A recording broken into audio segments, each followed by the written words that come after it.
everyone, I'm Kathryn. I'm the Physics Access Officer at Oxford University, and today we're going to have a look at question 13 from the 2013 PAT paper. The question is here on the page. I'm just going to say, as with any of these solutions, when you watch them, there's probably more than one way of going about solving this problem. The way I'm going to show you is the way that makes most sense to me. And when I'm doing these problems, I like to go through them in a very kind of rigorous step-by-step way. You might find when you're doing it, you skip some of the steps or jump ahead a bit or something, and that's totally fine. This is just the way that I like to solve them. So let's get going. What does the question say? It says, consider the resistor network shown below. What is the overall resistance between A and B? And it's a multiple choice question, so we've got 4 options there. But actually, let's just go about solving it. What we're going to want to do is redraw this as a sort of equivalent resistor network. What we're overall aiming up for is something that looks like, what would the resistance of a resistor be, the kind of equivalent resistor to all of that network? So if we called that RE, the equivalent resistance to all of that lot, if we could replace it all by just one resistor.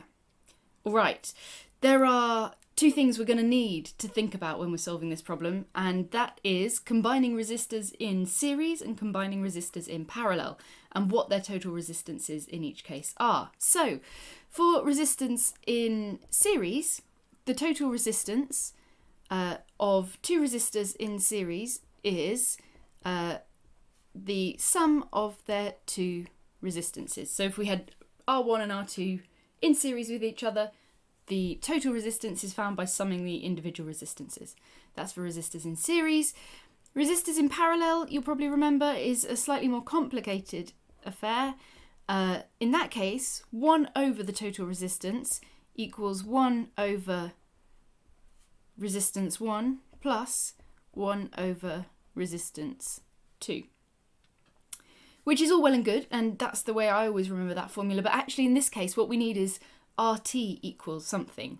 So maybe you just know that one, but I'm going to rearrange this to try and find it. So that equals, so we're just going to do a bit of, put these over the same denominator. So that's going to be R2 over R1, R2 plus R1 over R1, R2.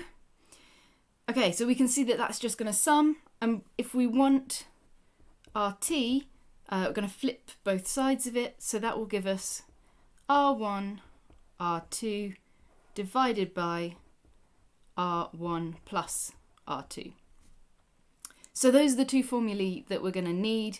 We're going to need that one for when we're adding resistors in series, and we're going to need that one for when we're adding resistors in parallel.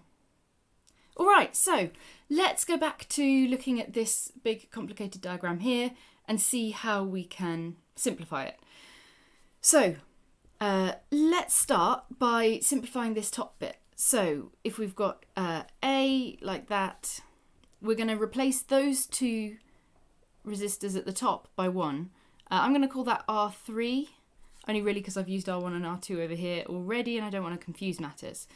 So that replaces these 2 here, but then we haven't changed the bottom half yet, so on the bottom we've still got R there, and R there, and another one here. So we're just leaving that alone for the time being, doing this step by step. Okay, then we need to connect that one back up with that one, and then we have B here. So all we've done is replace that pair of parallel resistors with this one resistor, equivalent resistor here. So we're adding 2 resistors in parallel. So let's find out what R3 is. R3 equals, we're going to use this formula. So we've got R times R divided by R plus R. So that is R squared over 2R, which is just half R. Okay, so that's R3, good. Now let's deal with this bottom bit a little bit. Again, I'm just going to break it down into stages. So first of all, I'm just going to treat those two here. I'm going to swap those out for an equivalent resistor. So we've still got A on the top. We're just going to leave it as R3. And that's going to connect back down there. Then on the bottom here, we are now going to have one resistor on the top. And I'm going to call that R4. And we're going to have one on the bottom. We're not changing that. That is still going to be R. Okay. And again, those all connect up, and then we have B over here. So R4 equals. So we're just adding resistors in. Series here.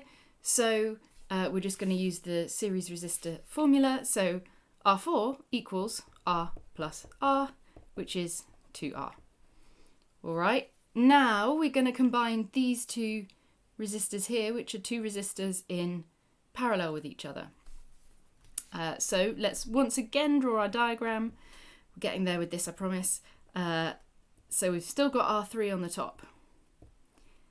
Then on the bottom, we're now going to have R5.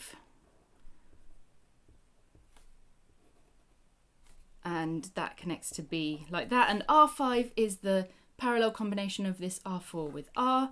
So R5 equals, and we're going to use the parallel formula from up here. So R5 equals, what's it going to be? We're combining these two here. So we've got R4 times R divided by R4 plus R.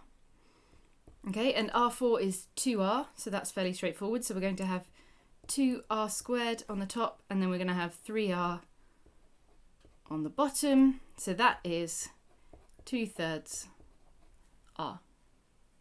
Okay, good. So now we've got the final step, which is to combine R3 and R5 in parallel. Let me just grab another bit of paper.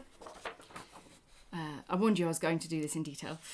So we've now got, what have we got then? So we're combining R3 and R5 in parallel. So that's going to give us our final circuit looking like, I'm just going to call it R6 for consistency's sake, but it's the same as RE, the equivalent resistance that we said about earlier. So we've got A connected to B via R6, which is the combination of R3 and R5 in parallel. So R6 equals R3, R5 divided by R3 plus R5. Okay, so looking at what these were earlier, R3 is half R and R5 is 2/3 R. So we've got a half R times 2/3 R divided by a half R plus 2/3 R. A half times 2/3, that's just 1/3. So that equals 1/3 R squared divided by a half plus 2/3. That's going to be 7/6. So that's going to be 7/6 of R. 1/3 divided by 7/6 is going to be 1/3 times 6/7, and then R squared divided by R is just going to give us R. 1/3 times 6/7, so that's going to give us, the 3 and the 6 will cancel to give us a 2, so that is going to be 2/7 times R. The litmus test, is that one of our options? Let's have a look. What have we got? We've got 2/7 of R, so 2R/7, so that absolutely is an option. Our answer is A. I hope that was helpful. Like I said, I've got into loads of detail on that one there. You could solve it in probably just 1 or 2 steps if you wanted to, if you could see exactly what you were doing. But sometimes maybe the rigorous way of looking at it can help you see exactly what's going on if you may be making mistakes somewhere. So I hope that was useful, and I hope we see you again at one of these videos in the future. Thanks everyone.